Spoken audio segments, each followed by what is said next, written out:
행복은 주어진 환경 그 자체보다는 세상을 인식하는 개인의 기질에 좌우된다. 쇼펜하우어. 쇼펜하우어는 인생의 행복을 결정하는 세 가지 요소를 말했다. 참된 자아, 물질적 자아, 사회적 자아가 그것이다. 참된 자아란 가장 넓은 의미의 인격으로서 건강, 체력, 용모, 성격, 품성과 이지적인 능력 등을 포함한다. 물질적 자아는 모든 물질적 소유물을 말하며 사회적 자아는 남의 눈에 비치는 자아로서 명예, 지위 등을 포함한다. 다시 말해서 참된 자아는 그가 어떤 사람인가, 물질적 자아는 그가 무엇을 소유하고 있는가, 사회적 자아는 그가 다른 사람들에게 어떻게 보이는가를 의미하며 행복은 결국 이 세 가지에 달려있다. 참된 자아, 즉 건강, 체력, 성격 등은 모두 자연에 의해서 우리에게 주어지지만 특히 그 중에서 성격이야말로 사람들의 행복과 불행을 가장 크게 좌우한다. 이는 어떤 사람의 행불행은 외적 조건보다도 그 조건을 받아들이는 사람의 내적 조건인 성격에 의해서 규정되기 때문이다. 인간의 행복이나 불행은 결국 성격과 성격에 의해서 규정되는 감수성과 욕망과 사고 등의 결과이고 외부에서 일어나는 일들은 단지 사소하고도 간접적인 영향을 미칠 따름이다. 예를 들어 예민한 사람일수록 고통을 많이 느끼고 덜 예민한 사람일수록 고통을 적게 느낀다. 성격적으로 예민한 사람은 큰 부자가 되어도 사소한 일들로 계속해서 힘들어할 것이다. 따라서 그가 느끼는 행복의 정도는 가난했을 때나 부자가 되었을 때나 큰 차이가 없다. 너무나 큰 걱정거리로 고통받고 있을 때 그는 모든 작은 걱정거리에 대해서는 무감각하게 되지만 큰 걱정거리가 해소되었을 때는 그동안 잊고 있었던 작은 걱정거리들에 사로잡힌다. 성격적으로 예민한 사람은 외적인 삶이 아무리 평탄해도 내면은 항상 크고 작은 고민으로 가득 차 있다. 이에 반해 성격적으로 둔감한 사람은 아무리 어려운 삶을 살아도 사소한 고민에 대해서 크게 걱정하지 않을 것이다. 명랑하고 낙천적인 성격의 사람은 매사를 긍정적으로 보지만 우울하고 비관적인 성격의 사람은 매사를 부정적으로 본다. 명랑하고 낙천적인 성격 역시 부라든가 높은 지위 같은 외부적 요인에 의해서 주어지지 않는다. 우리는 부유한 사람들뿐 아니라 가난한 사람들에게도 명랑한 표정을 한 사람들은 거의 비슷하게 찾아볼 수 있다. 같은 상황이라도 사람들이 명랑한 사람이냐 아니냐에 따라서 그 상황은 다르게 받아들여지는 것이다. 명랑한 성격이 행복에서 차지하는 중요성에 대해서 쇼펜하우어는 이렇게 말한다. 내적인 제보 중에서도 행복에 가장 직접적인 영향을 주는 것은 명랑한 마음이다.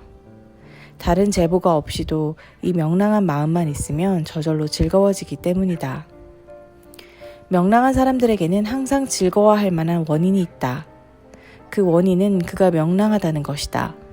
명랑한 마음이라는 제보는 어떤 제보로도 바꿀 수 없기에 명랑한 마음에 필적할 수 있는 것은 없다. 우리는 명랑함이 들어올 수 있도록 항상 문을 활짝 열어놓지 않으면 안 된다.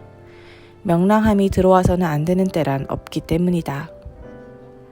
우리는 흔히 자신을 괴롭히는 어떤 문제만 잘 해결되면 고통은 사라질 것처럼 생각한다. 그러나 이것은 환상이다. 고통과 행복의 총량은 우리의 성격에 의해서 이미 주어져 있기 때문이다. 이는 우리가 개나 고양이를 아무리 행복하게 해주려고 해도 그것들이 느낄 수 있는 행복의 최대치는 일정한 한계를 넘어설 수 없는 것과 같다. 인간이 누릴 수 있는 행복의 최대치 역시 각자의 성격에 의해 예정되어 있다. 행복뿐 아니라 어떤 사람이 겪는 고통의 최대치도 그 사람의 성격에 의해서 정해져 있다. 어떤 사람이 처한 외부 조건이 갑자기 변하더라도 개개인이 느끼는 행복과 고통의 정도는 변함이 없는 것이다. 낙천적이고 명랑한 성격의 소유자는 사소한 것에도 기쁨을 느끼기 때문에 그가 일생에 걸쳐서 느끼는 행복의 총량은 비관적이고 우울한 성격의 소유자보다도 훨씬 더 크다. 실로 우울하고 비관적인 사람은 낙천적이고 명랑한 사람에 비해서 실패나 고난을 겪는 일은 적을 수 있다. 이는 그가 매사를 비관적으로 보면서 최악의 경우를 대비하기 때문이다. 그러나 신경 조직이나 소화기관의 병 같은 외부 요인으로 인해 비관적이고 우울한 성향이 더욱 심해진다면 그는 마침내 더 심한 질병을 겪을 수 있다. 우울한 사람은 곳곳에서 비극을, 명랑한 사람은 희극을, 무덤덤한 사람은 무미건조한 광경만을 보기 마련이다. 사람들은 성격에 따라서 세계를 달리 보고 경험하지만 또한 정신의 수준에 따라 세계를 달리 보고 경험하기도 한다. 동일한 세계라도 시적인 감수성이 결여된 사람에게는 빈약하고 따분한 세계로 보이는 반면에 시적인 감수성이 풍부한 사람에게는 풍성하고 아름답게 보인다. 이와 관련하여 쇼펜하우어는 괴테나 바이런의 시를 언급한다. 그들이 쓴 시의 소재는 우리 주변에서 흔히 찾아볼 수 있다. 그러나 그들은 일반 사람들이 아무런 관심도 두지 않는 것들을 탁월한 직관과 상상력을 통해 아름답게 경험한다. 쇼펜하우어는 정신과 세계 사이의 관계에 대해서 이렇게 말한다. 사람 하나가 죽을 때마다 하나의 세계, 즉 그의 두뇌 속의 세계가 망해버린다. 두뇌가 우수할수록 그 세계는 한층 정교하고 명철하며 의미가 심원하고 폭이 광대하기 때문에 그 멸망도 한층 큰 상처가 된다. 동물이라면 그 죽음과 함께 망하는 세계는 모두 하나의 거친 광산곡이나 스케치에 지나지 않는다. 세계는 결국 사람들의 정신에 나타난 세계다. 따라서 정신의 수준에 따라서 세계는 달리 보이게 된다. 인간은 피부에 쌓여 있듯이 자신의 정신 속에 갇혀 있다. 마음의 상태나 마음의 수준에 따라서 우리는 그때마다 다른 세계에 산다. 따라서 자신의 행복을 위해서는 세계를 바꾸려고 하지 말고 자신의 마음을 바꿔야 한다. 정신이 저열하고 빈곤한 자들의 행복은 감각적인 쾌락이나 평범한 가정생활이나 유치한 사교 등에서 얻는 즐거움을 넘어서지 못한다. 이에 반해 가장 고상하고 미묘하며 오래 지속되는 쾌락은 그것을 즐길 수 있는 정신 능력을 갖춘 소수의 정신적 귀족에게만 허용된다.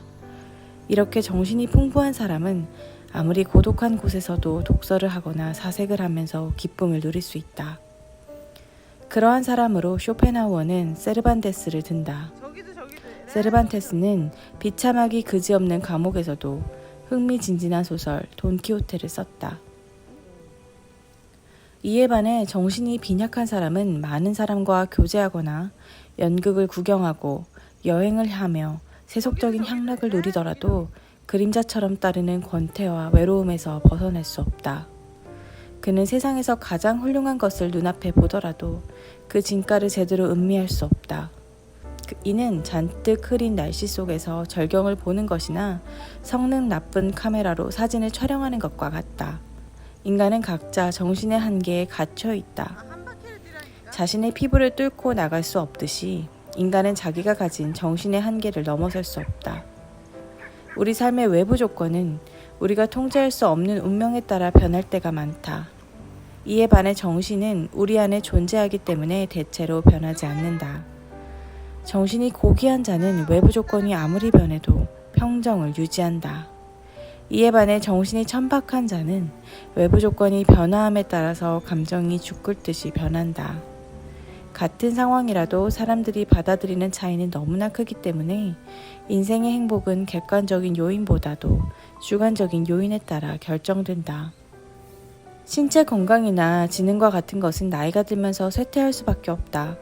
그러나 사람들의 성격이나 인품은 그 사람이 치매에 걸린 경우가 아니라면 나이가 들어도 쇠퇴하지 않는다. 따라서 쇼펜하우어는 부가 아니라 풍요롭고 높은 정신이 행복을 가져다 준다고 말한다. 이런 의미에서 물질적 자아나 사회적 자아가 단지 상대적인 가치를 지닌 데 반해 높은 정신적 수준을 갖는 참된 자아는 절대적 가치를 지닌다. 욕심과 시샘이 많은 인간은 아무리 많은 재물과 명예를 소유해도 만족할 줄 모른다.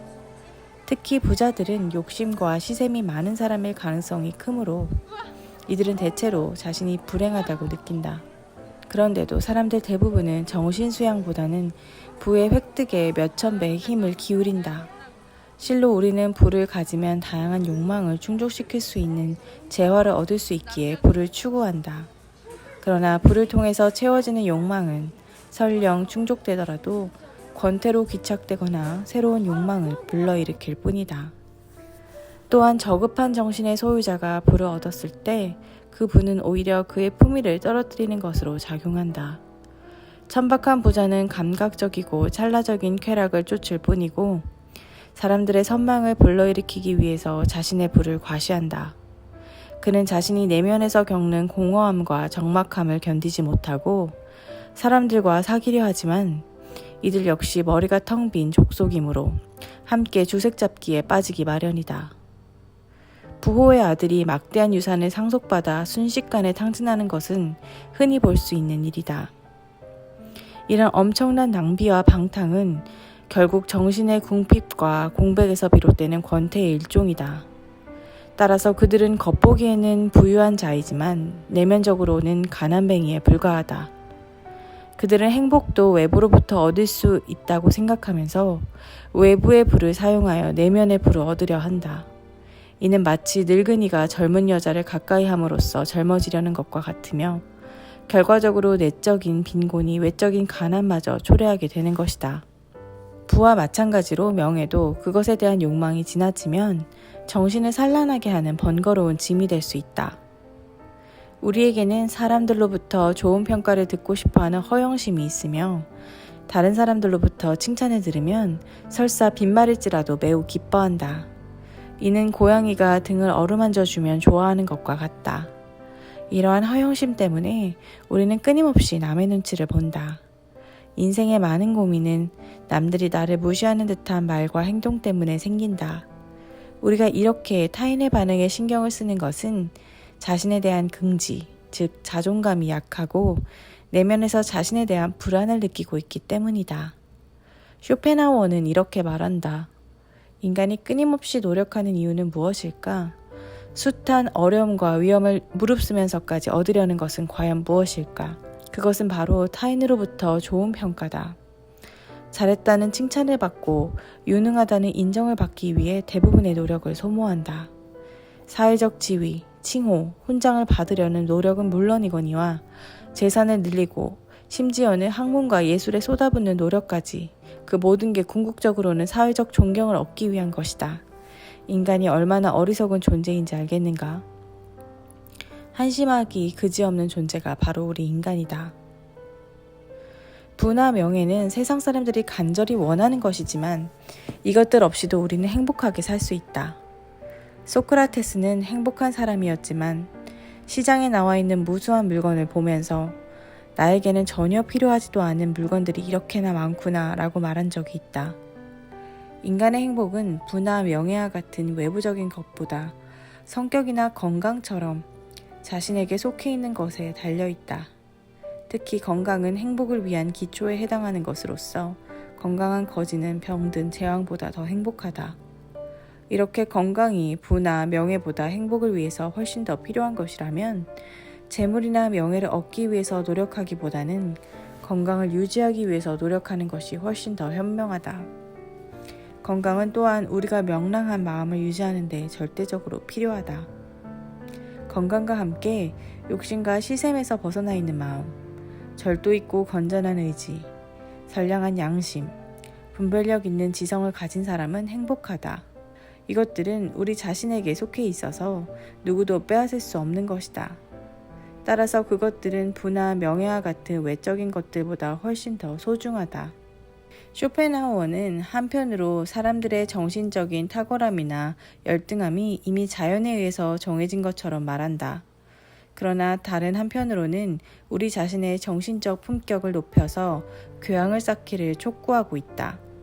이와 함께 쇼펜하우어는 우리 인간에게는 부와 감각적 쾌락을 추구하는 욕망이 강하게 존재하지만 그러한 욕망을 다스릴 수 있는 이성적인 능력도 존재한다는 사실을 인정하는 셈이다.